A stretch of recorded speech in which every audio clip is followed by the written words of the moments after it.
بسم اللہ الرحمن الرحیم۔ السلام علیکم guys, welcome to my channel حقیقتی سٹوریز۔ گائز کیسے ہیں آپ سب لوگ؟ امید کرتی ہوں کہ آپ سب لوگ خیریت سے ہوں گے۔ آج کی ہماری ویڈیو بہت زبردست ہے، اس لیے ویڈیو کو لاسٹ تک ضرور دیکھیے گا اور ہمارے چینل حقیقتی سٹوریز کو سبسکرائب بھی کیجیے گا تاکہ ہماری آنے والی نئی ویڈیو آپ تک ضرور پہنچے۔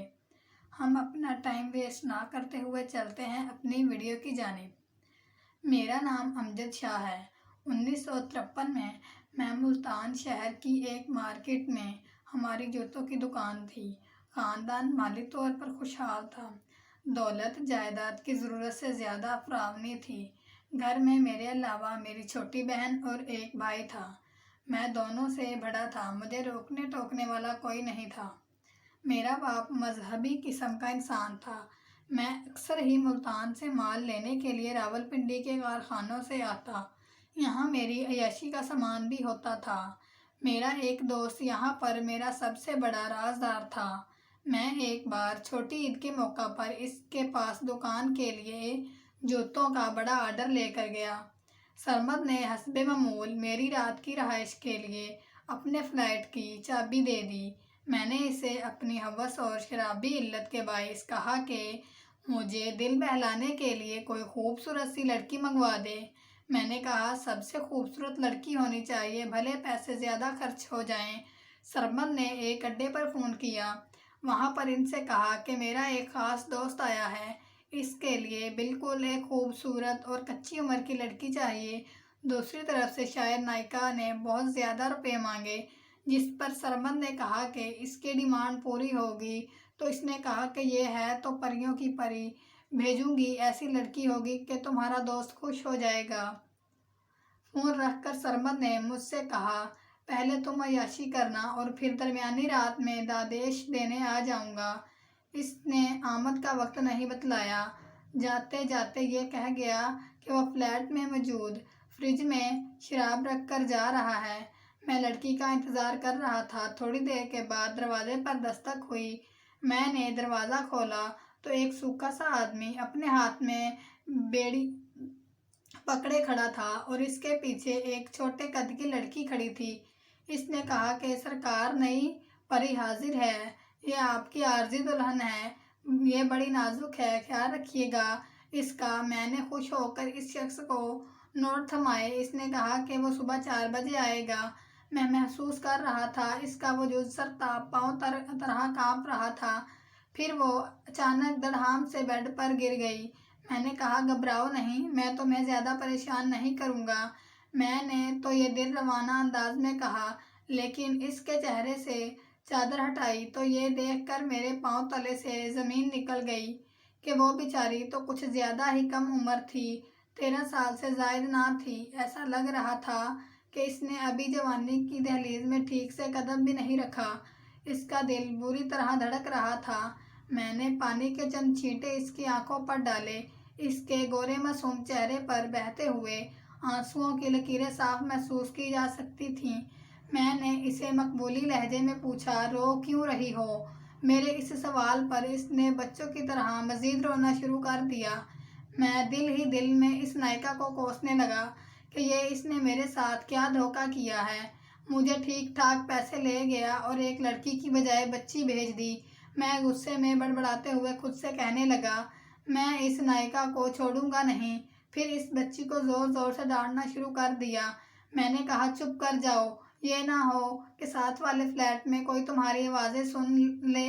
اس نے مزید روتے ہوئے میرے پاؤں پکڑ لیے، کہنے لگی خدا کے لیے مجھے مت چھونا، میں ایک لاوارث یتیم اور مسکین لڑکی ہوں، میرا نام شائستہ ہے۔ اس نے خود ہی بتایا اور دوبارہ ہاتھ جوڑتے ہوئے بولی میں نے ایک یتیم خانے میں ہوش سنبھالا، نہیں پتا تھا کہ مجھے وہاں کون چھوڑ گیا۔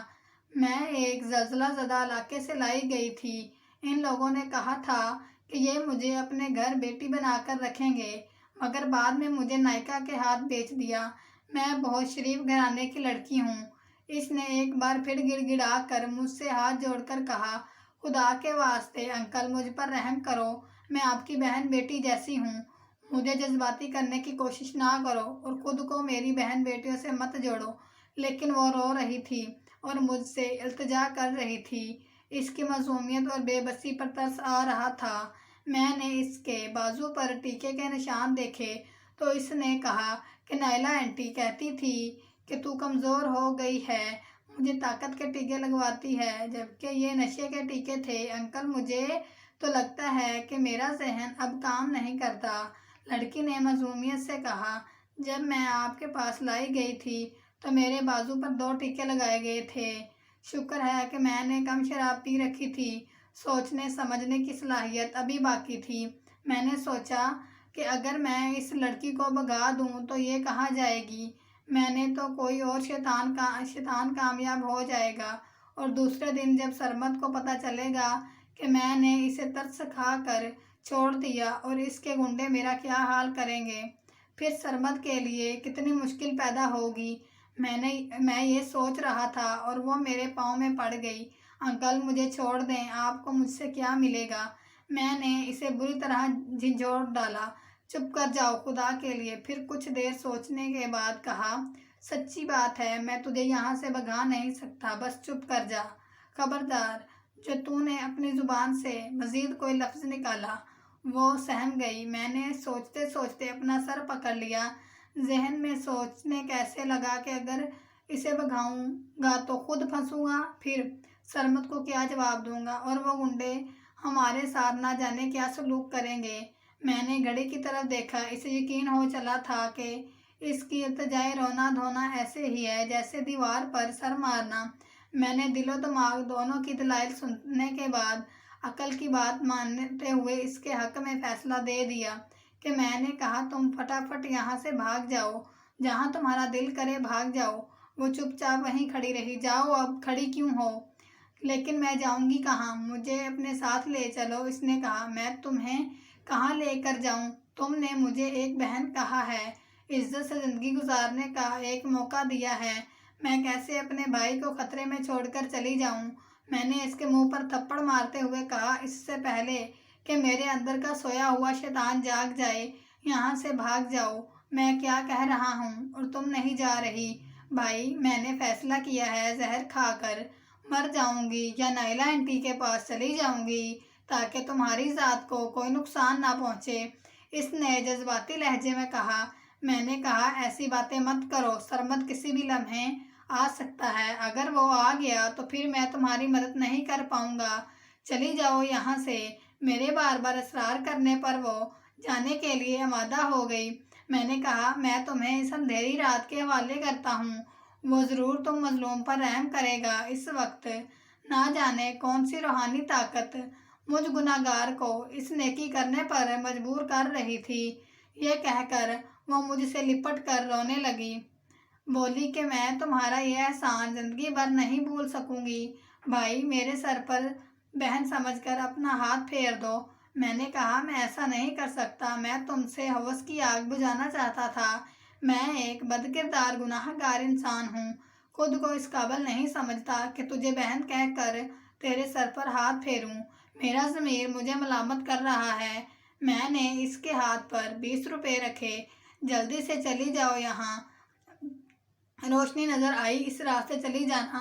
خیر، سرمد کے آنے کا وقت ہو رہا تھا۔ میں نے فلیٹ کے دروازے سے زبردستی اسے باہر دھکیل دیا۔ اسے بھگانے کے بعد میں سوچ رہا تھا کہ میں سرمد سے کیا جھوٹ بولوں گا۔ میں نے اپنے چہرے پر پریشانی کے تاثرات نمایاں کر لیے۔ سرمد آیا تو میں نے پریشان ہو کر کہا، یار، میرے ساتھ بہت برا ہوا ہے، وہ لڑکی مجھے زخمی کر کے بھاگ گئی ہے، نائکا نے میرے ساتھ دھوکہ کیا ہے۔ میری بات سن کر سرمد بھی پریشان ہو گیا، بولا کہ اس لڑکی کا ہمیں پیچھا کرنا چاہیے، اسے ڈھونڈنا چاہیے، ورنہ نائکا کے گنڈے ہمارا برا حال کر دیں گے۔ خیر، پھر ویسا ہی ہوا۔ لڑکی تو کہاں ملنی تھی۔ ان لوگوں نے کہا کہ تم دونوں کو ہر صورت وہ لڑکی واپس کرنا ہوگی، ورنہ تمہارے ساتھ کتوں سے بھی برا سلوک ہوگا، اور اگر لڑکی نہیں دی تو ہم تمہارے گھر کی عورتوں کو اٹھا لیں گے۔ پھر اس طرح کے کچھ سنگین حالات پیدا ہوئے تو میں اپنے شہر بھاگ آیا۔ گھر آیا تو ابا نے مال کے بارے میں پوچھا۔ میں نے کہا کہ راستے میں ڈاکوؤں سے پالا پڑ گیا، ابا نے میری بات پر یقین کر لیا۔ انہوں نے شکر کیا کہ میری جان بچ گئی، لیکن انہیں معلوم تھا کہ میں اس چکر میں پھنس گیا ہوں۔ میرے دل میں پھر دھڑکا لگا رہتا کہ نائکا کا بدمعاش ایدھی، جس کے بارے میں مشہور تھا کہ وہ اپنے کوٹھے سے گم ہونے والی ایک ایک لڑکی کے پیچھے پاگل ہو جاتا ہے، اسے زمین کی تہہ سے بھی نکال لاتا ہے۔ ہر لمحہ مجھے یہی لگتا کہ وہ آ جائے گا اور میری بہن شائستہ کو اٹھا لے جائے گا۔ 3 روز سکون سے گزر گئے۔ چوتھے دن میں خوف سے اپنے گھر میں دبکا بیٹھا ہوا تھا کہ ہماری دکان سے نوکر آیا۔ وہ بہت گھبرایا ہوا تھا۔ کہنے لگا، سرمد نامی ایک آدمی، اس کے ساتھ 2 خطرناک گنڈے بھی آئے ہیں، ساتھ میں ایک عورت بھی ہے، بڑا رولا پڑ گیا ہے، جلدی سے دکان پر آئیے۔ اس کی بات سن کر مجھے لگا تھا جیسے میرے پاؤں تلے سے زمین کھسک رہی ہو۔ بہرحال جب میں بازار پہنچا تو ہماری دکان کے پاس ہنگامہ لگا ہوا تھا۔ کچھ لوگوں نے میری شکل دیکھی تو شور سا مچ گیا کہ آ گیا ہے۔ مجمع کو چیرتے ہوئے میں دکان میں داخل ہوا۔ سرمد 2 گنڈوں اور ایک حرام سی عورت کے ساتھ وہاں موجود تھا۔ سرمد نے اس عورت سے کہا کہ اسی نے شازیہ کو بھگایا ہے۔ ہاں نائلہ آنٹی، یہی بندہ ہے۔ اور پھر اس دوسرے شخص نے بھی نائلہ آنٹی سے کہا جو فلیٹ میں میرے لیے لڑکی لایا تھا۔ ابا نے مجھ سے پوچھا، یہ لوگ کون ہیں؟ اتنے میں دکان میں کھڑے گنڈے نے میری کمر پر زوردار تھپڑ مارا۔ وہی لڑکی جسے تو نے ورگلا کر فلیٹ میں بلایا تھا۔ نائلہ آنٹی نے ڈرامائی انداز میں آنسو بہاتے ہوئے کہا، یہ کمینہ ڈاکٹر اختر کی بچی کا عاشق تھا۔ ڈاکٹر صاحب اپنی فیملی سمیت امریکہ منتقل ہو گئے، شازیہ کو ہمارے پاس چھوڑ گئے تھے۔ اس نے اس بچی کو نہ جانے کس طرح اپنے جال میں پھنسایا اور جوتے کے کارخانے کے مالک سرمد کے ساتھ مل کر فلیٹ میں بلا لیا۔ اس کے بعد نہ جانے کہاں بھگا کر لے گیا۔ نائکا نے بڑی خوبصورتی سے کہانی گھڑتے ہوئے کہا، بس پھر کیا، تمہاری جو بدنامی ہونی تھی وہ تو ہو ہی گئی تھی۔ ابا کے سامنے بھی میری حقیقت کھل گئی۔ پھر مجبوراً پڑوس کے چند تجربہ کار جاننے والوں کو بلایا گیا۔ وہاں ایک بزرگ جن کی میں بہت عزت کرتا تھا، انہوں نے مجھ سے پوچھا کہ بیٹا اصل بات کیا ہے، تم ہمیں بتا دو۔ مجھے اصل بات بتلانے میں بڑی شرم محسوس ہو رہی تھی۔ وہاں موجود ابا کے ایک دوست نے کہا، بیٹا حقیقت بتانے سے شرماؤ نہیں، اس لڑکی کے بارے میں ساری حقیقت بتا دو۔ خیر، بڑی ملامت سے میں نے اس لڑکی کے بارے میں وہاں موجود سب لوگوں کو بتا دیا۔ کچھ لوگ تو کانوں کو ہاتھ لگا رہے تھے۔ خیر، اس کے بعد ابا نے مجھے اپنی جائیداد، دکان وغیرہ سے آگاہ کر دیا۔ میں رسوائے زمانہ ہو کر در در کی ٹھوکریں کھاتا رہا۔ پیٹ تو پالنا تھا۔ ایک دوست کی ٹیکسی کمیشن پر چلانا شروع کر دی، جو ایک کوٹھری میں رہتا تھا۔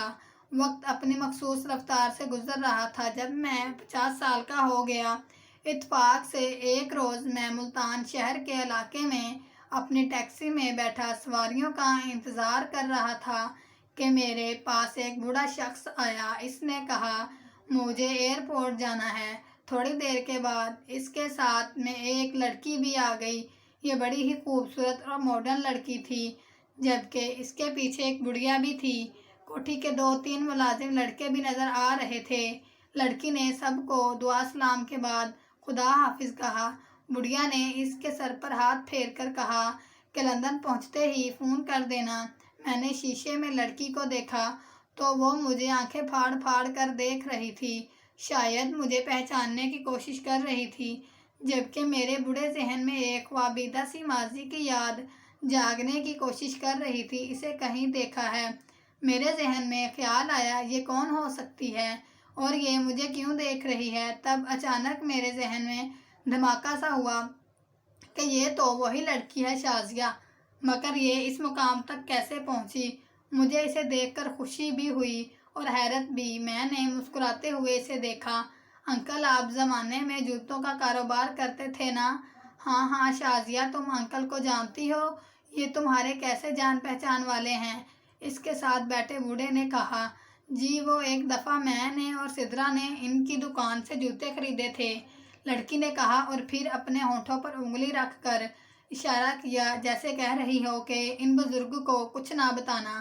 میں ٹیکسی چلاتے چلاتے ماضی کی دلخراش یادوں میں کھو گیا تھا۔ لڑکی کے بزرگ کے ساتھ گفتگو سے اندازہ ہو رہا تھا کہ وہ ڈاکٹر بن گئی ہے۔ پھر تھوڑی دیر کے بعد بزرگ کو کسی کام کے سلسلے میں ٹیکسی سے نکل کر باہر جانا پڑا تو شازیہ بچوں کی طرح رونے لگی، جیسے وہ میرے فلیٹ میں اس دن اپنی عزت بچانے کے لیے روئی تھی۔ خدا تعالیٰ نے مجھے اس رات کے اندھیرے میں دارالامان میں پہنچا دیا تھا، جہاں مجھے نہ صرف امان مل گیا بلکہ ان صاحب حیثیت انکل نے میری پرورش کی، مجھے ڈاکٹر کی تعلیم دلوائی، پھر ڈاکٹر بننے کے لیے اپنی ایک ٹانگ سے اپاہج ڈاکٹر بیٹے سے میری شادی بھی کروا دی۔ میں ان کی بہو ہوں، لندن میں اپنے شوہر کے پاس جا رہی ہوں۔ لڑکی کی بات سن کر میں حیران رہ گیا۔ میں نے کہا، میں تو چلو تمہیں فلیٹ سے بھگانے کے جرم میں خوشحال زندگی سے ایک ٹیکسی ڈرائیور بن گیا، لیکن مجھے اس کا کوئی افسوس نہیں، یہ میرے ماضی کی ہی سزا ہے۔ مجھے اس بات کی خوشی ہے کہ میری نیکی رائے گاہ نہیں گئی۔ اس نے مجھ سے کہا کہ میں اس بھیانک رات کا ذکر کسی سے نہ کروں، ورنہ وہ اپنے سسر کی نظر میں گر جاتی۔ کہنے لگی، آج میں جس مقام پر کھڑی ہوں یہ سب آپ کی بدولت ہے۔ پھر جاتے جاتے اس نے مجھے اپنے حاصل کا نمبر دیا اور کہنے لگی، مجھ سے رابطہ کرنا، میں آپ کو وہاں بلاؤں گی، آپ کو جتنے روپے چاہیے مجھے لکھنا، آپ کی مدد کر کے مجھے خوشی ہوگی۔ جاتے ہوئے وہ پلٹ پلٹ کر مجھے دیکھتی رہی، تاہم میں نے اس سے کسی قسم کا رابطہ کرنا مناسب نہیں سمجھا۔ میرے لیے یہی خوشی بہت تھی کہ مجھ گناہگار اور بدکار کی ایک نیکی سے کسی کی زندگی سنور گئی۔ ہماری ایسی اور ویڈیوز دیکھنے کے لیے ہمارے چینل حقیقتی سٹوریز کو سبسکرائب کیجیے گا تاکہ ہماری ہر آنے والی نئی ویڈیو آپ تک ضرور پہنچے۔ ملتے ہیں اپنی اگلی ویڈیو میں۔ اللہ حافظ۔